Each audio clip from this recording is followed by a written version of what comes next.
मुसलमान सबसे बड़ी कौम कुरान पाक को सबसे ज़्यादा पढ़ने वाली किताब का दर्जा और प्यारे नबी हज़रत मोहम्मद रसूलुल्लाह सल्लल्लाहु अलैहि वसल्लम को सबसे ज़्यादा प्यार करने वाले लोग, ये दर्जात जो हैं दुनिया में किस तरह हासिल हुए, इसके पीछे की तारीख क्या है। अक्सर लोग ये सवाल करते हैं, जो मुसलमान हैं उनके भी जहन में बाज़ औक़ात ये बात आती है कि चट्टानों की सरजमीन है जहां सिवाय पत्थरों के और रेत के कुछ नहीं,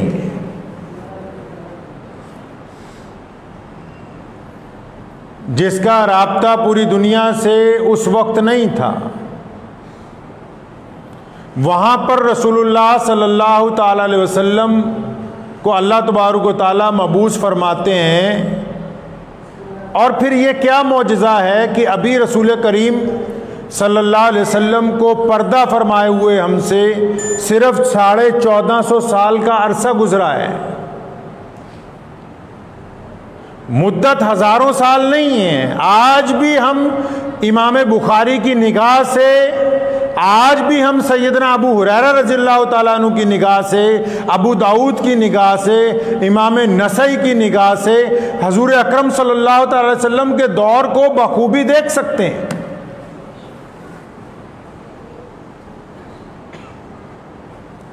ये मौजज़ा कैसे हो गया कि हम लोग सामने लोग जिनका कोई ताल्लुक नहीं है जमीन के एतबार से अरब की जमीन के साथ, जिनका कोई खून का रिश्ता भी नहीं है और दूर की कोई रिश्तेदारी भी नहीं लगती, फिर भी करोड़ों की तादाद में मौजूद हैं जो कलमा ला इलाहा इल्लल्लाह मुहम्मदुर रसूलुल्लाह इस अंदाज में पढ़ते हैं, इस अंदाज में पढ़ते हैं कि गरचे कोई सामने की ताकत चाहे भी कि इनसे कलमा छीन ले तो छीन नहीं सकती है। ये ताल्लुक कैसे पैदा हुआ? अफ्रीका की मक्का मुकर्रमा से दूरी कई हजार किलोमीटर की है और एक दो नहीं, करोड़ों लोग वहां रोजाना हर एक नमाज में, हर एक मेंबर से, हर एक मस्जिद की छत से अजान बुलंद होती है या अशहदु अन्ना मुहम्मदुर रसूलुल्लाह, कि हम गवाही दे रहे हैं कि मुहम्मद हमारे रसूल हैं। अब तारीख उठाते हैं कि भी इन कालों की मुसलमानों के नबी के साथ कोई ताल्लुक है, कोई जिस्म का ताल्लुक है, कोई जमीन का ताल्लुक है, रिश्तेदारी का ताल्लुक है, कोई ताल्लुक नजर नहीं आता। आप फ्रांस में चले जाएं, अमेरिका में जाएं, लॉस एंजलिस में जाएं, वो लोग नहीं जो यहां से जाके बस गए, उन चिट्टी चमड़ी वालों को जब आप देखेंगे ना, जिन्होंने अपनी इबादत गाहों को मस्जिदों में तब्दील कर दिया और वो फिर सुबह को फजर में उठ के अजान देते अल्लाहू अकबर अल्लाहू अकबर, जिनको देखकर यूरोप का जो दानिश्वर है वो हैरान है कि इनका मुहम्मदुर रसूलुल्लाह से तो कोई राब्ता नहीं था और यूरोप से मक्के का फासला कई हजार किलोमीटर का है, ये क्यों कलमा पढ़ते हैं? आप मलेशिया में जाएं, इंडोनेशिया में, वहां चाइनीज नस्ल के मुसलमान हैं और एक दो नहीं है, करोड़ों हैं। दुनिया के सबसे बड़े इस्लामी मुल्क हैं वो। चाइना में चले जाएं, अब वो रोजाना 5 वक्त अजान दे रहे हैं अल्लाहू अकबर अल्लाहू अकबर। अब तहकीक करने वाले लोग हैरान हैं कि इन चाइनीज मुसलमानों का, इन मलाई मुसलमानों का अरब की धरती से फासला कई हजार किलोमीटर। इनको किस बात ने इस्लाम के करीब कर दिया? समुंदर में एक टापू है छोटा सा, उसका नाम मालदीप है। अब वहां जाएंगे तो 5 वक्त की अजान खूबसूरत आवाज में आपको सुनाई देगी, हजारों लोग नमाज पढ़ते हुए नजर आएंगे। और फिर अगर आप किताब खंगालने लगेंगे कि इस टापू का तो जमीन से कोई रिश्ता ही नहीं बनता मक्के के शहर से, यह तो मदीना मुनव्वरा से कई 100 किलोमीटर के फासले पे। इनको किस बात ने कलमा ला इलाहा इल्लल्लाह मुहम्मदुर रसूलुल्लाह पढ़ने के लिए मजबूर किया है? दरियाए दजला के दोनों तरफ, जहां आज ईरान और इराक बसते हैं, जहां कभी इस्लाम की सबसे बड़ी ताकतें वजूद में थी, जहां कभी कैसरो किसरा के महल हुआ करते थे, जिन मुकामात पर कभी मोहम्मद रसूलुल्लाह सल्लल्लाहु अलैहि वसल्लम के खिलाफ नौज़बिल्लाह साजिशें हुआ करती थी, आज वहां की मसाजिद दुनिया की सबसे पायदार मसाजिद में से एक हैं। आज वहां के कुतुब खानों में कुरान पाक रोजाना छापा जाता है। आज बैरूत की छपी हुई किताबें मुसलमानों के कुतुब खानों की जीनत बनी हुई हैं। अरे इनको किसने मजबूर किया कलमा ला इलाहा इल्लल्लाह मुहम्मद रसूलुल्लाह पढ़ने के लिए? एक सवाल है पूरी दुनिया के सामने कि वो सोने रसूल जो सिर्फ 1450 साल पहले दुनिया में आते हैं और फिर आज दुनिया के 128 मुल्कों में थोड़े हों या ज्यादा हों, कम हो या ज्यादा हो, अपनी जुबान बोलते हो या दूसरी जुबान बोलते हो, उनकी रंग और नस्ल कोई भी हो, उनमें कलमा ला इलाहा इल्लल्लाह मुहम्मदुर रसूलुल्लाह पढ़ने वाले लोग मौजूद हैं। ये मौजज़ा नहीं है, ये मौजज़ा नहीं है तो क्या है? लेकिन ये मौजज़ा कोई करामत नहीं है।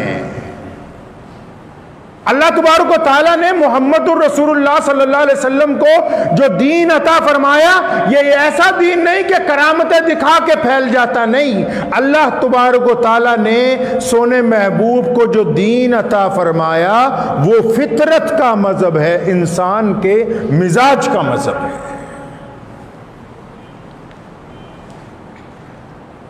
अगर हम इत्मीनान के साथ इस्लाम से पहले की दुनिया को देखें तो फिर हमें आसानी से समझ आ जाएगा कि इस्लाम दुनिया में कैसे फैला है।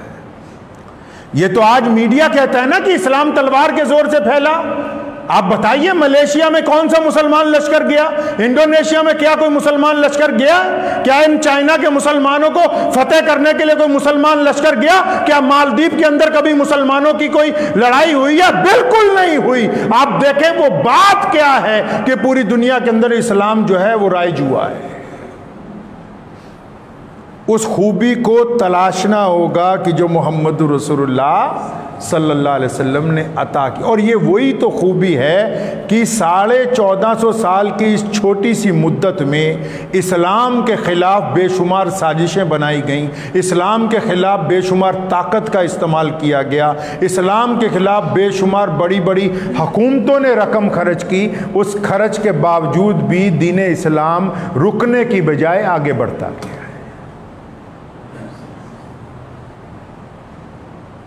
दीन को समझने के लिए पहले यह समझना होगा कि दीन के आने से पहले क्या सूरत हाल। हम किसी आदमी को किसी बुलंद मुकाम पर देखते हैं तो ऐसा लगता है कि नहीं नहीं ये तो बहुत ऊंची जगह पर बैठा हो, लेकिन उसके पीछे की तारीख को पहले पढ़ना होगा कि ये वहां तक पहुंचा कैसे। ये जो दुनिया में आज 1.5 अरब से ज्यादा कलमा ला इलाहा इल्लल्लाह मुहम्मदुर रसूलुल्लाह पढ़ने वाले लोग हैं, इन तक दीन पहुंचा कैसे? अगर इस बात को हम तज्जिया करने लगेंगे तो आसान तरीका यह है कि दुनिया का इतिहास उठाएं, इस्लाम का नहीं, विश्व का इतिहास पढ़ें। रसूलुल्लाह सल्लल्लाहु अलैहि वसल्लम मक्के में मबूस होते हैं तो मक्के की हालत क्या है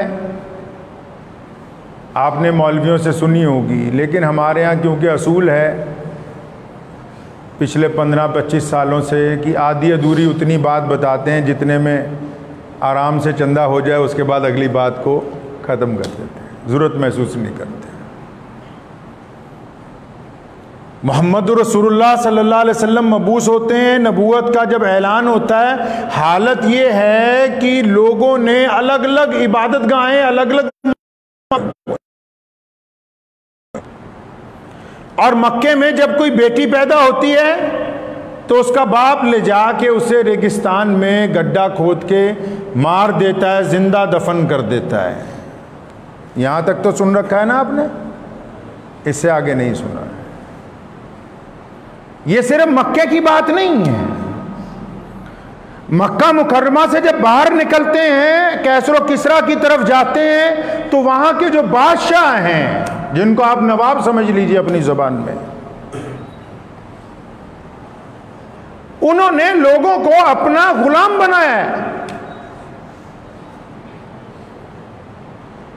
गुलामों के ऊपर बाकायदा फौजी तैनात है और हुक्म है कि बढ़िया फसलें उगाओ, फल उगाओ और सारा माल लाके रियासत में जमा करवा दो, तुम्हारा इससे ज्यादा कोई काम नहीं। कपड़े पहनो ना पहनो कोई इख्तियार नहीं है।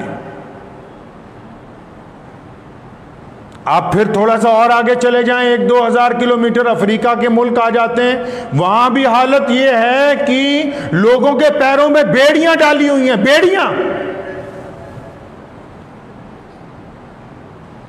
और बेड़ियां डालने के बाद मंडी में लेके जाते हैं रोजाना गरीब लोगों को, और आवाज लगाते हैं गुलाम बिक रहा है, खानदान समेत, 1 बीवी, 4 बच्चे, 1 आदमी काम करने वाला, कितने के लोग हैं बताओ।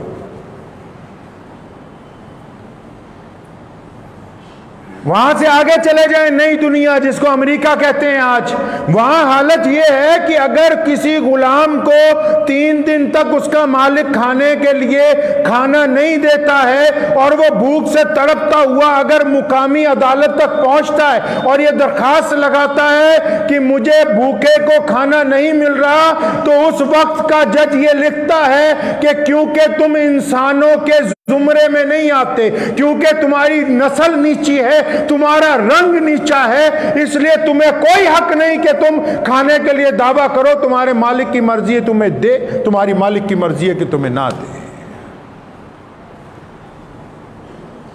और आगे चले जाइए, एशिया के जितने मुल्क हैं, जिसको आज इंडोनेशिया, मलेशिया, चाइना, हमारा मुल्क इसको कहते हैं, वहाँ ये हालत है कि गरीब आदमी को अमीरों की सड़क पे चलने की इजाज़त नहीं, गरीब आदमी को सरमायादारों की सड़क पर चलने की इजाज़त नहीं, और जिस कुएं से वो पानी पीते हैं उससे दूसरा नहीं पी सकता है।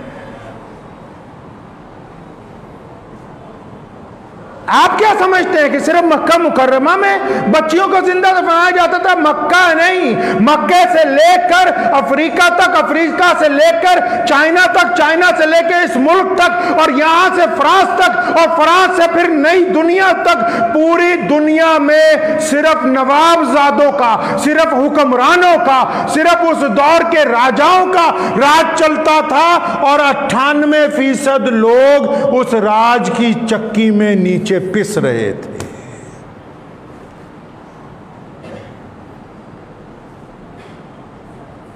ऐसे नहीं इस्लाम पूरी दुनिया में पहुंचा है। मोहम्मद रसूलुल्लाह सल्लल्लाहु अलैहि वसल्लम ने जब देखा कि इंसान अपने खुदा को भूल बैठा है और फिर इंसान इंसानों पर राज कर रहा है,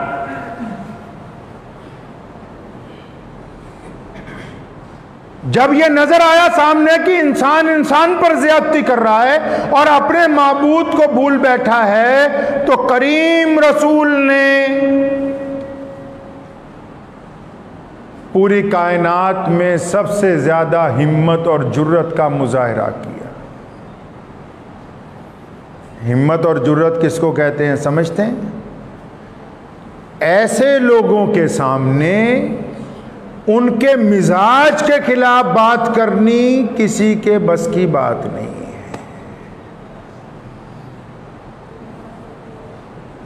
हुजूर अकरम सल्लल्लाहु अलैहि वसल्लम ने इंसानों के मिजाज को पकड़ लिया। कैसे समझाया दीन को लोगों को? हमसे कोई पूछता है इस्लाम क्या है? इस्लाम फितरत का मजहब है। इस्लाम ने हमें समझाया कि देखो, एक मर्द तो चाहता है ना कि उसकी औरत उससे बेवफाई ना करे। चाहता है मर्द के नहीं जी? तो इसका मतलब तौहीद की घुट्टी अल्लाह ताला ने अपने बंदों के खून में डाली है। दुनिया ने कहा कि खुदा एक है और लोग डरते रहे। सोने रसूल सल्लल्लाहु अलैहि वसल्लम ने कहा कि एक तो खुदा है, लेकिन एक को खुदा वही मानेगा जो एक की इबादत करता हो। शौहर तो चाहता है कि उसकी बीवी उससे बेवफाई ना करे, तो इसका मतलब उसके मिजाज में तौहीद है। औरत भी चाहती है कि ये मेरा मर्द मेरे अलावा किसी और की तरफ ना देखे, इसका मतलब औरत के मिजाज में भी तौहीद के अज्जा मौजूद हैं। वो भी चाहती कि मेरे से किसी को शरीक ना बनाओ, मेरा किसी को। मालिक को पूछो, दुकान पर बैठा हुआ है, वो चाहता है कि ये नौकर मेरे वफादार रहें। हुकूमत चला रहा है जो बादशाह, उससे पूछो, वो चाहता है कि ये जितने वजीर हैं मेरे फरमाबरदार हों, मेरे अलावा किसी और का कहना ना माने। पुलिस का हाकिम कप्तान ये चाहता है कि ये जो मुलाजिम हैं ये मेरे मातहत हैं, तो मेरे हुक्म की इत्तबा करें। इस्लाम ने सिखाया कि अच्छा, जब तुम दुनिया में वफादारियां ढूंढते फिरते हो तो क्या अल्लाह नहीं चाहते कि जिस अल्लाह ने बंदे को पैदा किया है, तो अल्लाह भी तो चाहते हैं कि बंदा एक अल्लाह वहदहू ला शरीक की इबादत करे। हजरात सहाबा इकराम रज़ियल्लाहु तआला अजमईन ने लब्बैक कही है। हुजूर अकरम सल्लल्लाहु अलैहि वसल्लम के दस्ते मुबारक पर जब लब्बैक कहा, फरमाया या रसूलल्लाह, हम आपके कहने के मुताबिक गवाही दे रहे हैं कि अशहदु अल्ला इलाहा इल्लल्लाह वहदहू ला शरीक लह व अशहदु अन्ना मुहम्मदन अब्दुहु व रसूलुहु, कि या रसूलल्लाह गवाही दी कि एक अल्लाह की इबादत करेंगे, और या रसूलल्लाह ये भी गवाही दी कि आप खातिबुन नबिय्यीन हैं, आप अल्लाह के रसूल हैं। और फिर साहबा ने पूछा, या रसूलल्लाह अब करना क्या है? अब क्या करना है? अभी आज किसी आम मुसलमान को पूछो कि जी जरा इस्लाम समझा दो, पहले तो दाईं बाईं तरफ देखेगा, भी इसको समझाऊं क्या, ये जो गैर मुस्लिम पूछ रहा है कि भी मस्जिद में ले जाऊं, ये बताऊं, नमाज पढ़ते हैं, ये करते हैं, वो करते हैं। इस्लाम ने तो दो लफ्ज़ों में अपनी बात मुकम्मल की है हुजूर अकरम सल्लल्लाहु अलैहि वसल्लम। और ये उसी बात का नतीजा है कि आज हम ये हमारे सर पर जो इज्जतें रखी हैं ये मुहम्मदुर रसूलुल्लाह ने अता की हैं। अगर दीन हम तक ना पहुंचता हम हरगिज़ इज्जत वाले ना होते।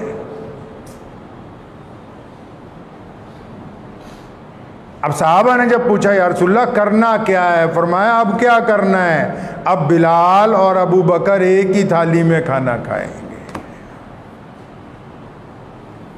फरमाया हमने गोरे और काले की तमीज को खत्म कर दिया। रसूलुल्लाह ने फरमाया कि हमने अमीर और गरीब की तमीज को खत्म कर दिया। रसूलुल्लाह ने फरमाया कि हमने जात और बरादरियों के बंधन को तोड़ दिया। फरमाया कि अल्लाह करीम ने कायनात में कोई एक शय भी ऐसी नहीं पैदा फरमाई जो इज्जतदार ना हो, इसलिए बंदों को तो ये इख्तियार ही नहीं है कि वो अपने साथ के किसी दूसरे बंदे को उसकी रंग और नस्ल की वजह से नीचा बताने लगे।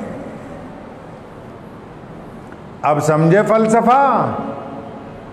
जब मक्का मुकर्रमा से मदीना गए हैं और लोगों को जब ये पता लगा, सोने रसूल कहते हैं कि जैसे हमने इंसानों में वफादारियां तलाश करते हैं, अल्लाह हमसे वफादारी का अहद चाहते हैं। इसी अहद का नाम ला इलाहा इल्लल्लाह लिखा गया और फरमाया अल्लाह अहद चाहते हैं कि मुहम्मदुर रसूलुल्लाह की इत्तबा करोगे। फरमाया जब रसूल की इत्तबा की तो अल्लाह ने कुरान पाक में फरमाया कि तुम उस वक्त तक मेरी इत्तबा करने वाले नहीं बन सकते जब तक मेरे प्यारे महबूब मुहम्मदुर रसूलुल्लाह की इत्तबा नहीं करते।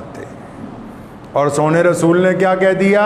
सोने रसूल ने फरमा दिया कि हमने सबको बराबर कर दिया। फरमाया जब सब बराबर है ना तो बिलाल और अबू बकर एक साथ हो गए, उसामा जैसे गुलाम उमर फारूक रज़ियल्लाहु ताला अन्हु के साथ बैठने लगे। फिर पूरी दुनिया में पैगाम पहुंचने लगा। वो तड़पती हुई इंसानियत जिनको दबाया गया था, वो लोग जिनको पढ़ने लिखने से रोका गया, वो लोग जिनको अच्छा खाना पीने से रोका गया, वो जिन्हें जात और बरादरियों की वजह से पीछे फेंका गया, पूरी दुनिया के वो तमाम अक़वाम जो तड़प रहे थे, जब उन तक पैगाम पहुंचा कि एक अल्लाह की इबादत के साथ हमें यह हक मिलेगा कि हम एक साथ नमाज पढ़ेंगे, हमें यह हक मिलेगा कि हम एक बर्तन में खाना खाएंगे, हमें यह हक मिलेगा कि हम एक दूसरे से रिश्तेदारियां करेंगे, हमें यह हक मिलेगा कि एक दूसरे से गले मिलेंगे, तब उन्होंने कहा कि हम मुहम्मदुर रसूलुल्लाह सल्लल्लाहु अलैहि वसल्लम पर ईमान लाते हैं। ये इस्लाम का फ़लसफ़ा है। इस फ़लसफ़े को दुनिया नहीं रोक सकती। क्यों? क्योंकि दुनिया दौलत इस्तेमाल कर सकती है, ताकत इस्तेमाल कर सकती है, मुहम्मदुर रसूलुल्लाह सल्लल्लाहु अलैहि वसल्लम के तरीक़े के ऊपर चल के किसी मज़लूम को, अपने से गरीब को बराबर नहीं बिठा सकती।